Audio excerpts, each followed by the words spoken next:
that, and dry vermouth, and then your choice of garnish, which we'll get to, and the combination. So, a quick little history lesson. Back in the day, we're talking 20s and 30s, there's such a thing called a perfect martini, or the original martini was a lot more vermouth, dry vermouth, come back to that, and gin. So it was almost 50-50. So if you don't like a dry martini, and someone doesn't know what they want, sometimes that can be a really good place to start. So it's half gin, half vermouth, which I'll get to. And as time went on, for whatever reason, the quality of the booze got better, that's kind of helpful. And so the ratio of vermouth to gin got thinner. So when I talk about a very dry martini, it's like a 1-to-10 ratio. So we're talking about a 60ml pour, by the way. So in a glass, it's kind of looking like that. It's about a centimetre from the top. Well, that's kind of where you need to aim. That's water, by the way. So just so you know where you stand. Okay, let's talk about vermouth. I'll take you through the ingredients and the different ways they're made. Dry vermouth, you can, if you've got Cinzano, probably not the best choice. It's too fruity. And the other thing about vermouth you need to know behind the bar is once it's open, it will go off.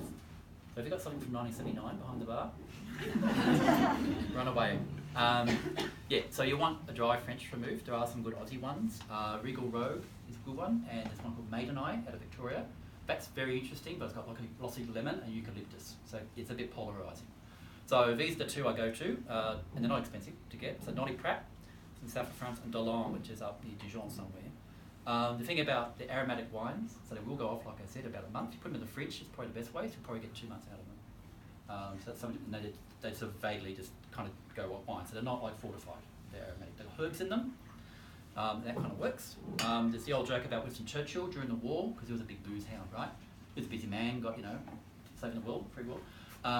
Because the French were making this and they would have, they were collaborating with the Germans, the Vichy part of France anyway, he'd just look at the bottle and keep walking, go straight to the gin bottle. So it was just pure gin, anyway. So vermouth, French vermouth ideally, but some of the Australian ones are quite fun to play with. Come back to that. Orange bitters is the secret ingredient.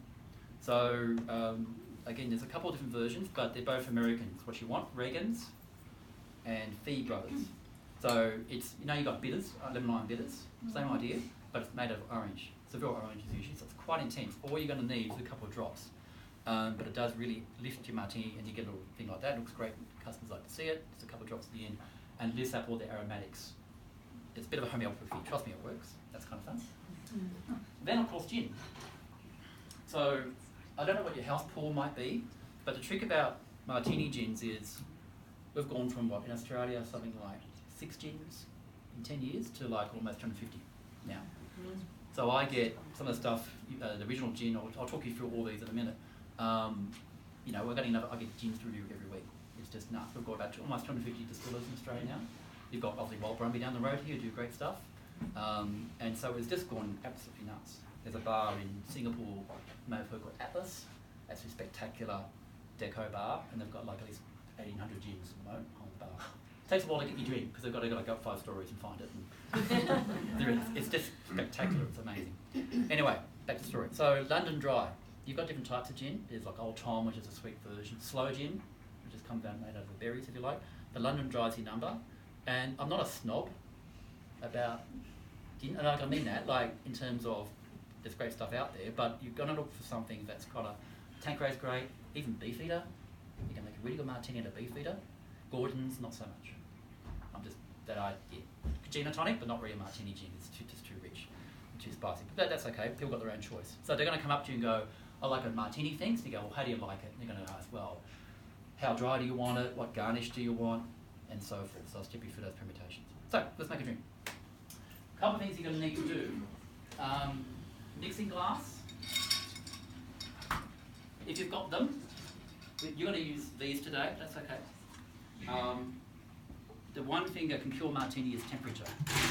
So it's got a life expectancy of about 15-20 minutes, if you'll discover. After that's just a glass of warm booze. Right? You want a good martini shouldn't taste like booze. This is the paradoxical thing about it. It should be crisp and elegant and sexy and all the stuff you think about when you have a martini, and you're not going to get that if it gets warm. So you want your mixer in the fridge at all times, and the professional bars will have several of these going all the whole time. Someone's run off my little mixer here. Nice by my little eye. That's one of the olives. Thank you. Let's get rid of the water. So I've just kept this nice and chilled. I'll get this out of the way. It's good etiquette when you're making your drink to put the ingredients up on the bar so people can see what they're getting. So I've chosen Tanqueray. Now, I'll use Dolong. The difference between the two, just by the by, the 90 Prat is a bit more flavoursome, spicier and richer if you smelled it, and I invite you to do that later. It's quite aromatic and almost sultana in spice. Lovely. The French just drink it on ice as an aperitif, by the by. The Dolong is dry and a bit more austere. It's just a matter of taste. So you put your ingredients up on the bar so that people can see what you're working with. Now, some bars, they will put the glass up and full of ice. So if you don't have, like these guys have done, put the glasses in the fridge, which is great if you can do it. The trick would be simply to put ice in there. So by the time you're making your cocktails ready, that's great. Crushed ice is ideal, but otherwise it's fine. Or you can just leave the glass in the fridge at the very last minute and then pour into it. Bottom line is you want your drink as cold as you possibly can make it. That's the key. So we've got our ice, we've got our chill glass, we've got our ingredients. I'll do it this way so you can all see. So I'm going for a 60ml pour, and I should measure, but I'm not because I've done this before a few times.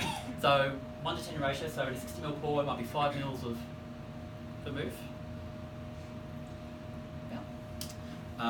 And then you're looking obviously 55 mils of your gin.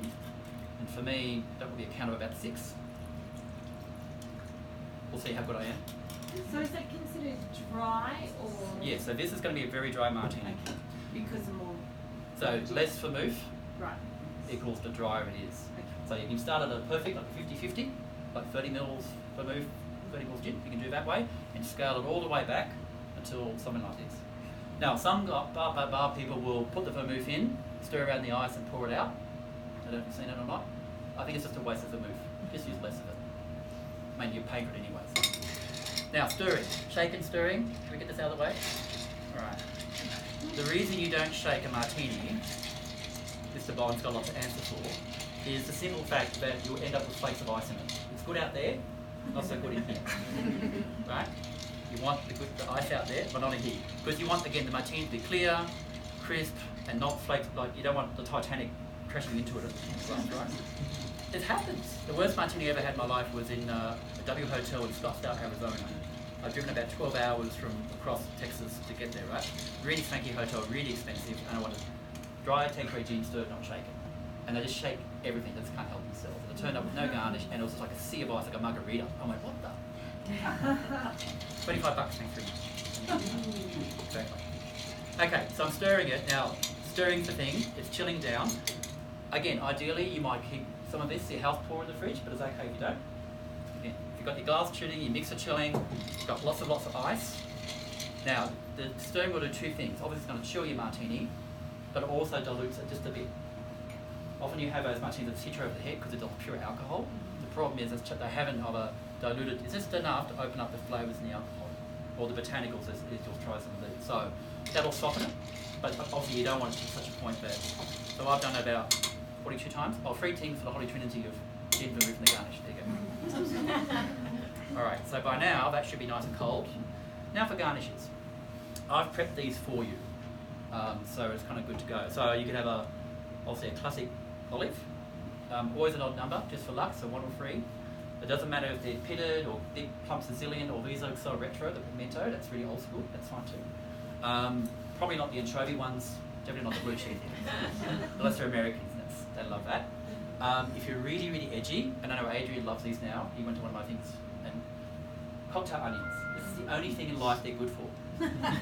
In a supermarket, you always wonder what the jar was for. If you ever want to watch Mad Men, a series about advertising in New York City, there's a character called Roger Sterling, one of the partners in the firm, and he drinks these. These are Gibson Martinis. So it's basically the same as I'm describing to you, but instead of an olive, you put a cocktail onion in it. So it's really savoury and intense. It's great once you get the hang of it. Or of course a lemon. Now I've cheated here and I've done this before just to save you guys some time so you're not cutting. In the real world, but meanwhile I'll come back to that. Get rid of the ice. Your glasses will be nice and chill when you're making this, by the way. Obviously I want not too much water in this, or hardly any. Strainer. Showmanship here.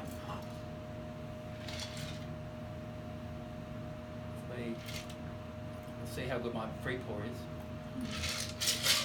Shall we test it? Just saying. Thank you. That's alright. Now, it doesn't really matter if you put your garnish in before or after. If you did a lemon twist, nice fresh lemon, you're going to do it fresh for the customer. So, size it down, and you're going to want a nice clean. I'm crap with doing fancy twists, I will confess, but a nice big zest. I don't like it too big, and then to express the rinds, you just want it with the oil. So you just squeeze it. You might see a little aromatic spray of the oil, and whack it in. You can do it that way, or put it on a garnish, or however you want to do it. And that, my friend, is a nice dry gin. Oh, but I can also do, if I really wanted to, just a couple of drops. Voila. Easy as that. Who wants to try? Who wants a free? Now, you should introduce yourself and your friend here, because these are some posse from Canberra have come We all this came way, all the way especially. from Canberra because we got to experience his wonderful martinis at a masquerade ball earlier this year.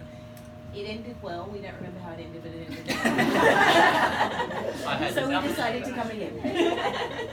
All right, so please, taste test. Tell me what you think. And I'm happy to take any questions too in a second. Oh, that's all kinds of heaven. It's all kind of heaven. Tricky. How would you describe that, by the way? You can actually taste the lemon quite strongly, which is amazing because I only saw a little bit of the zest going in. But the chill means that it's not overpowering, and this is my favourite. Yeah, good old-fashioned Tanqueray.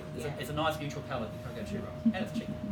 Thank you. Well done. Thank you. Appreciate that. So I get to take it. You get to take it. Okay. So here's what's going to happen. So any questions about